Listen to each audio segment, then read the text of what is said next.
하나님 아버지 감사합니다. 늘 하나님을 찬양하는 삶이 되게 허락하여 주셔서 우리의 어려움 가운데서도 하나님을 찬양함으로 말미암아 그 찬양이 우리의 인생을 이끌어갈 수 있게 도와 주시옵소서.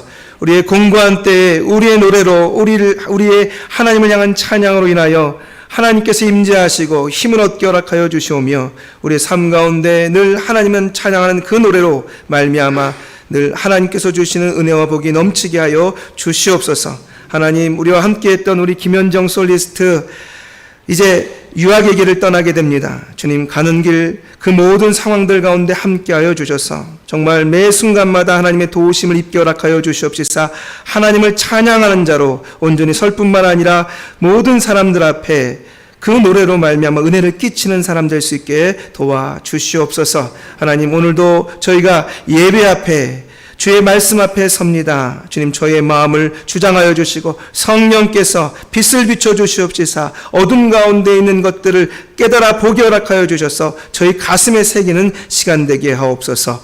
예수 그리스도의 이름으로 기도드리옵나이다. 아멘.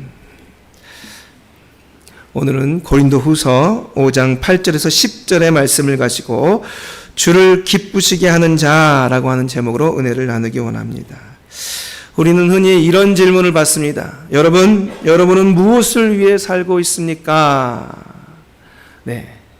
여러분, 무엇을 위해서 살고 있습니까? 그러면 물질입니까? 명예입니까? 권력입니까? 이렇게 물어보죠. 근데 사실 이 시대에는요, 물질과 명예와 권력 하면 이미지가 별로 좋지 않습니다. 그런데 그 질문 말고 오늘 성경에서 우리에게 질문하는 이 질문, 여러분은 누구를 기쁘게 하며 살고 있습니까? 라고 질문하면 왠지 모르게 좀 더 고상한 질문 같습니다. 저도 여러분에게 묻고 싶습니다. 여러분, 누구를 위해, 누구를 기쁘게 하며 살고 계십니까? 나 자신입니까? 아니면 이웃입니까? 누구입니까, 여러분? 여러분,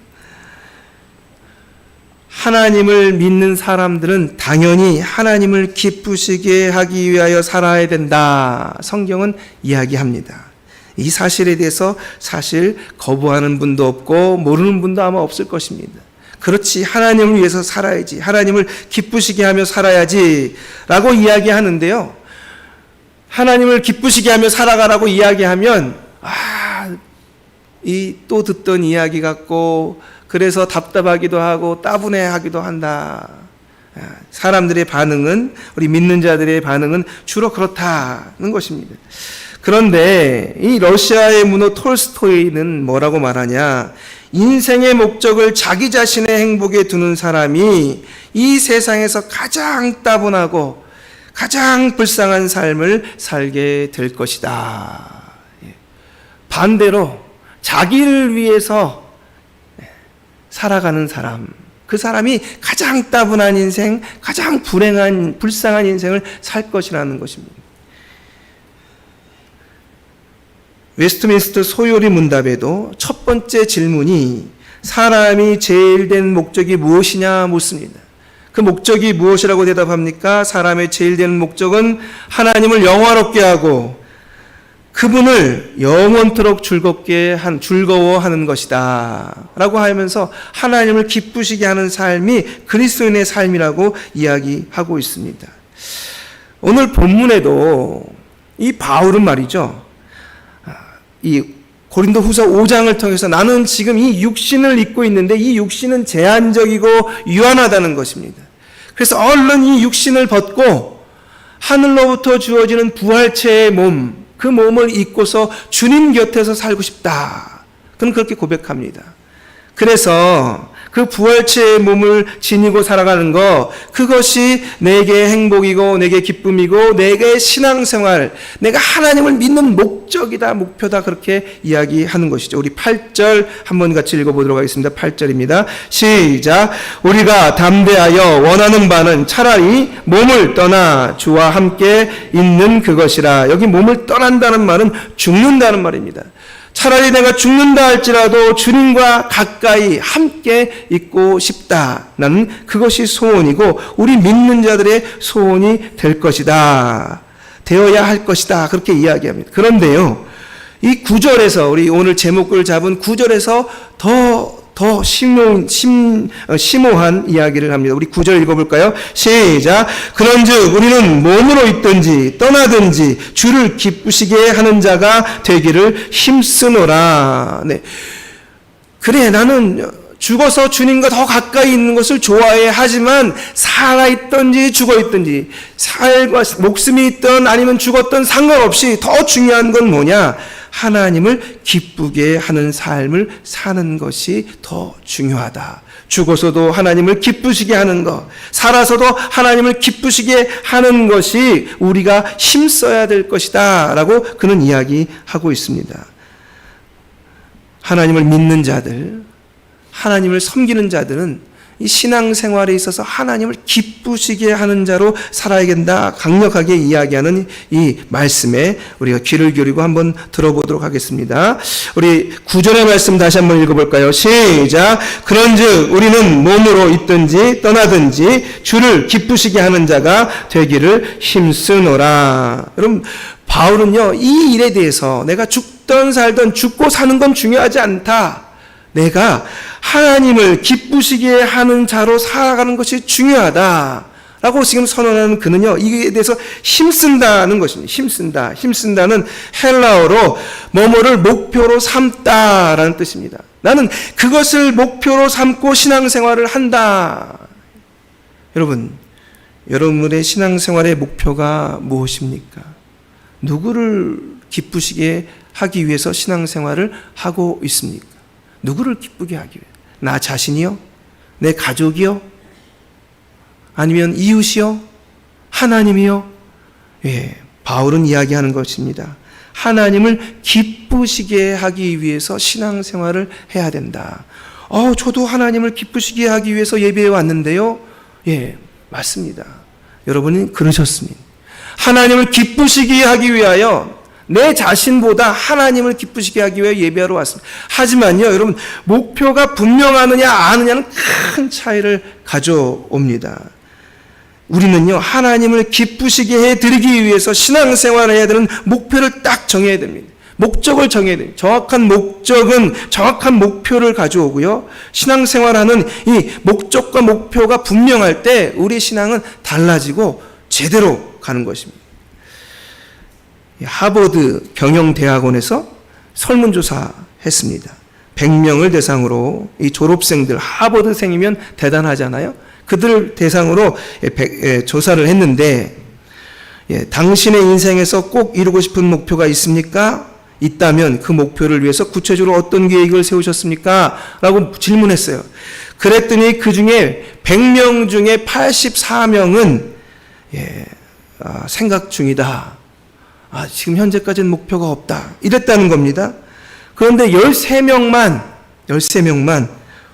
나는 목표가 있다 라고 얘기했다는 겁니다. 그런데 이 목표가 있다라고 하는 사람들 중에 3명만 구체적으로 목적이 있다는 겁니다. 목적이. 그 사람들을 10년이 지난 다음에 다시 확인을 하고 설문조사의 결과를 분석했습니다. 그랬더니 목표가 없었던 84명에 비해서 목적도 있고 목표도 분명히 세웠던 사람들이 무려 10배나 더 잘 살고 있었다는, 물질적으로만, 물질적으로. 이 통계는 물질적으로 낸 것이기 때문에 제가 물질적으로 됐다고 소득도 10배나 더 높았다는 겁니다. 여러분, 우리가 신앙생활을 하더라도요, 목표가 있느냐, 목적이 있느냐, 없느냐에 따라서 전혀 달라집니다. 전혀. 우리가 이곳에 나와서 예배를 드릴 때도 분명하게 바울은 이야기합니다. 하나님을 기쁘시게 하는 자가 되기 위해서 목표를 삼아라. 그 마음으로 하나님께 예배를 드려라.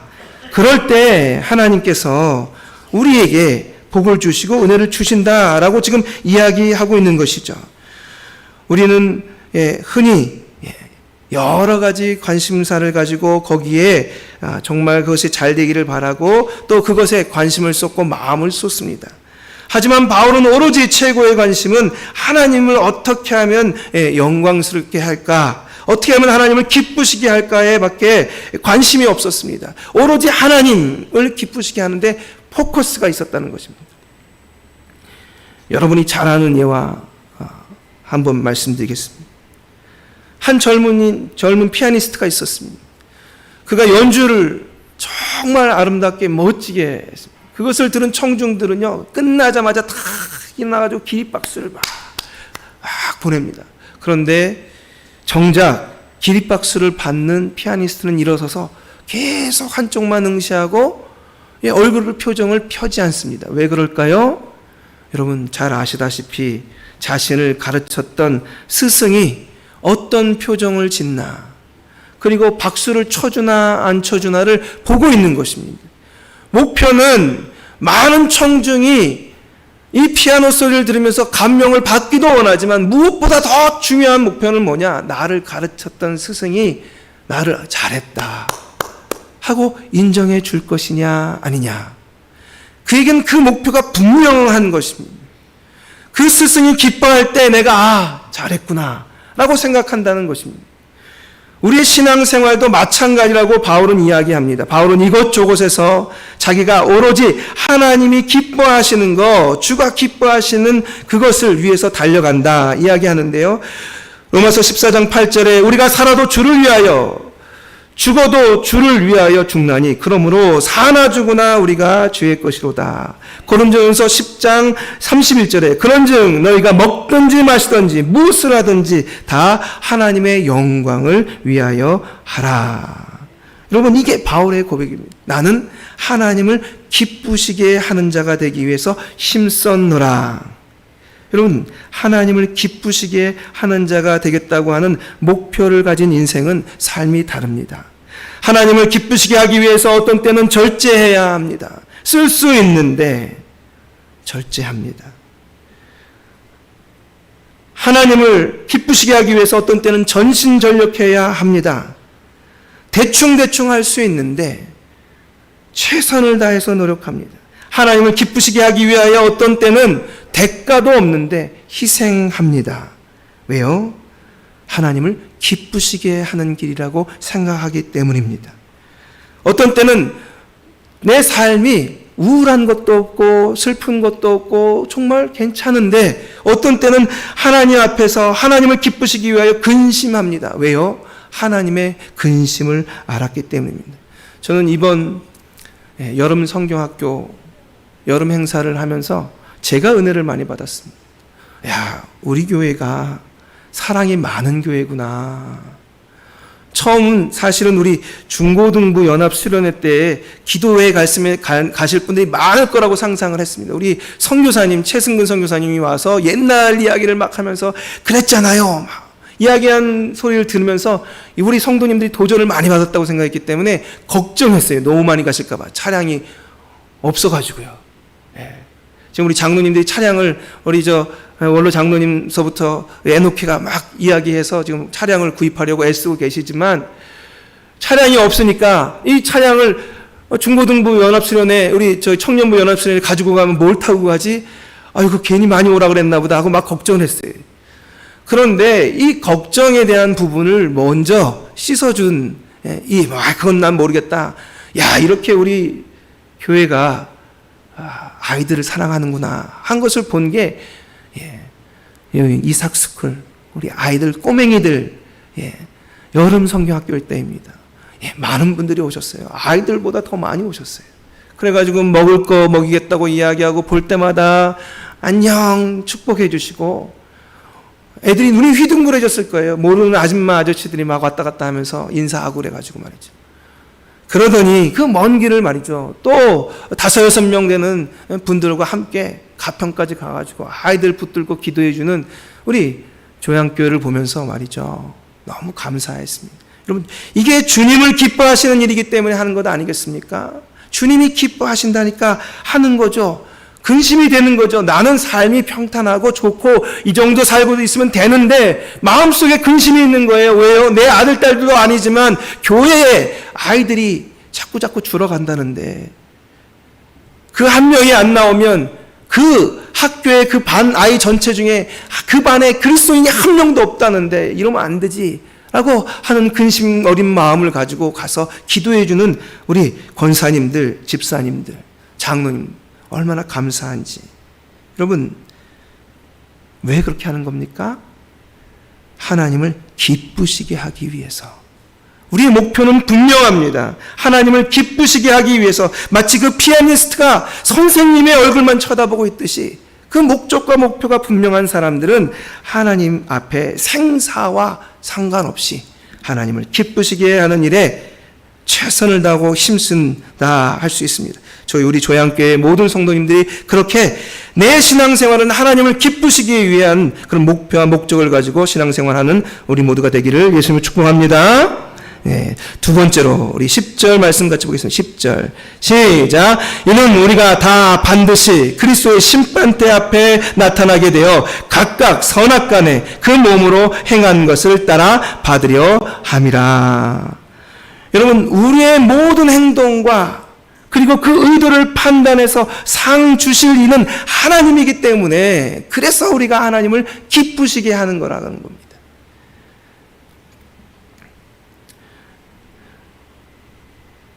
우리의 신앙생활이 옳으냐 그러냐, 잘했느냐 못했느냐, 이것은 사람의 판단의 몫이 아닙니다.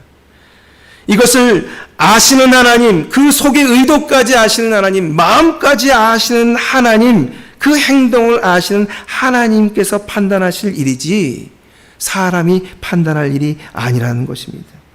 내가 한 일에 대하여 사람들이 이렇게 이야기하고 저렇게 이야기한다 하더라도 그렇게 중요하지 않습니다. 그것을 아시는 하나님께서 분명히 판단하시고 우리에게 그에 맞는 상급을 주시는 분이 하나님이시라는 사실을 우리가 아는 한 걱정할 것이 없는 것입니다. 사람을 기쁘게 하지 말고 우리 하나님을 기쁘시게 해야 되는 이유가 여기 있습니다. 그래서 바울은 이렇게 이야기합니다. 이제 내가 사람들에게 좋게 하랴 하나님께 좋게 하랴, 사람들에게 기쁨을 구하랴 내가 지금까지 사람의 기쁨을 구하는 것이라면 그리스도의 종이 아니니라. 나는 사람들의 눈치를 보지 않는다. 나는 하나님을 기쁘시게 하는데 내 신앙의 목표와 목적이 있다라고 지금 이야기하는 것이죠. 여러분, 사람들이 아무리 잘했다고 박수를 쳐도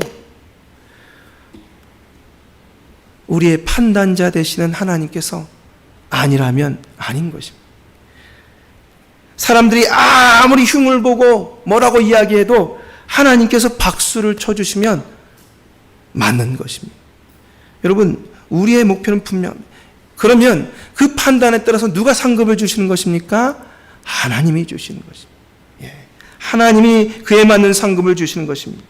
골로새서 3장 23절에 무슨 일을 하든지 마음을 다하여 주께 하듯 하고 사람에게 하듯 하지 말라. 이는 유업의 상을 주께 받을 줄을 알미니 너희는 주 그리스도를 섬기느니라.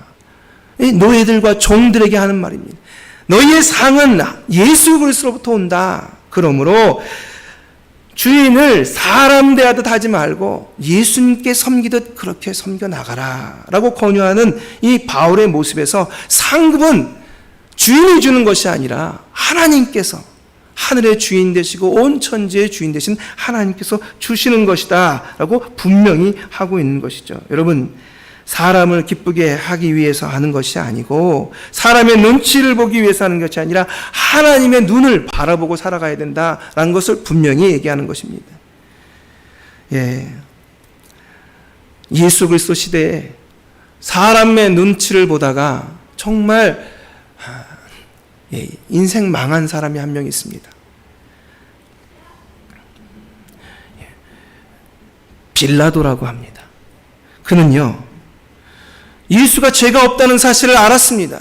그리고 그에게 무슨 십자가형을 언도하고 싶지 않았습니다. 하지만 사람들이 너무나 득달같이 달려들어서 그들의 눈치를 보는 바람에 사람들 앞에서 손을 씻으면서도 나한테는 책임이 없다 하고 이야기하고는 십자가형을 예수 그리스도에게 언도했습니다.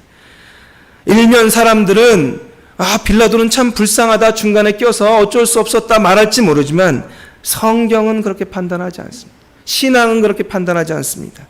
우리가 조금 전에도 외웠던 사도신경 2000년을 내려오는 이 사도신경에서 주일마다 이렇게 외칩니다. 본디오 빌라도에게 고난을 받아 십자가에 못 박히시고, 누구에게요? 본디오 빌라도에게.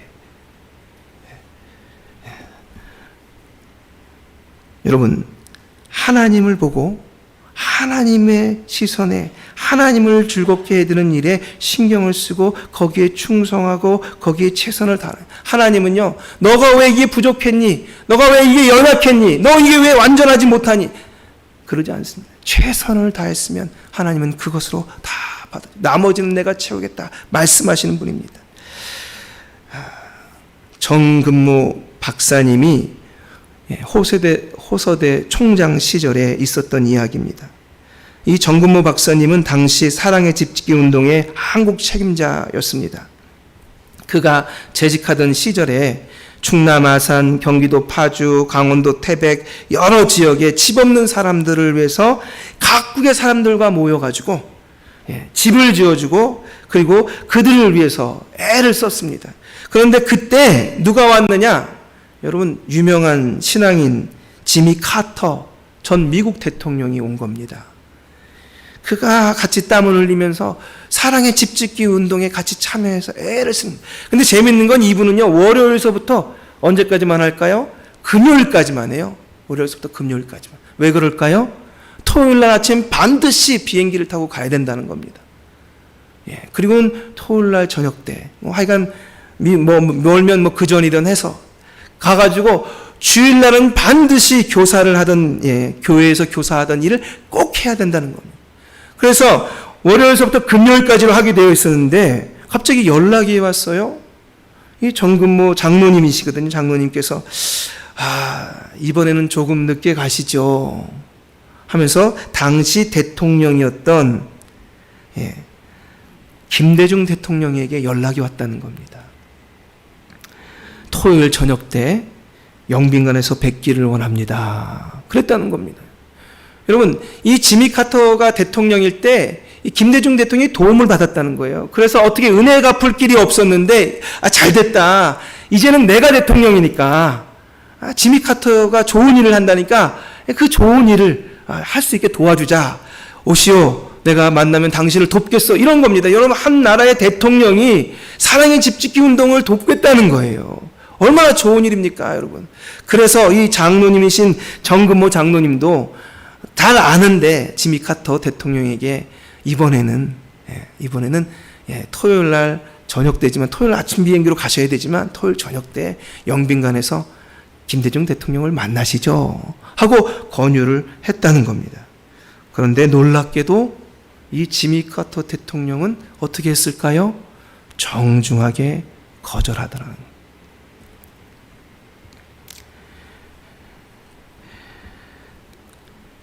제가 맡은 주일학교, 교회학교 교사를 해야 됩니다 하면서 그 하는 말이, 물론 대통령을 만나면 분명히 이 사랑의 집짓기 운동이 큰 도움을 얻을 것입니다.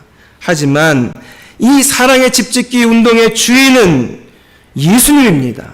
하나님입니다. 우리가 하나님을 기쁘시게 해드리면, 우리의 뜻이 하나님을 기쁘시게 하는 것이면 나머지 모든 것은 하나님이 알아서 공급하시고 알아서 치워 가실 것입니다. 우리는 거기에 다만 순종이 있을 뿐입니다 하고 그는 거절하고 토요일 아침에 비행기 타고 고향으로, 미국 고향으로 돌아갔다는 것입니다. 여러분, 하나님의 일을 하면서 사람의 눈을 보고 사람을 어떻게 기쁘게 할까 생각하지 말고, 하는 신앙생활하면서 오로지 하나님을 기쁘시게 하는데 내 신앙생활의 목적을 둘 때 하나님은 우리에게 그것을 판단하시고 상을 주실 줄 믿습니다. 여러분, 하나님을 향하여 예배하고 하나님을 향하여 찬양하고 하나님을 향하여 기도할 뿐만 아니라 하나님을 기쁘시게 하게 되기 위하여 봉사하는 저희들 되어서 하나님께서 주시는 은혜와 복을 늘 누리는 저희 모두가 되기를 예수님으로 축복합니다. 기도하겠습니다. 하나님 아버지, 감사합니다. 오늘도 저희를 불러주셔서 저희가 신앙생활하는 목적, 그 목표가 무엇인지 다시 한번 분명히 합니다. 하나님을 기쁘시게 하기 위하여 하는 목적을 잊어버리지 않게 허락하여 주시옵소서. 저희가 하나님께서 판단하시고 하나님께서 주시는 상급을 받아 누리는 우리 모두가 다 될 수 있게 역사하여 주시옵소서. 예수 그리스도로 기도드리옵나이다. 아멘. 찬송가 542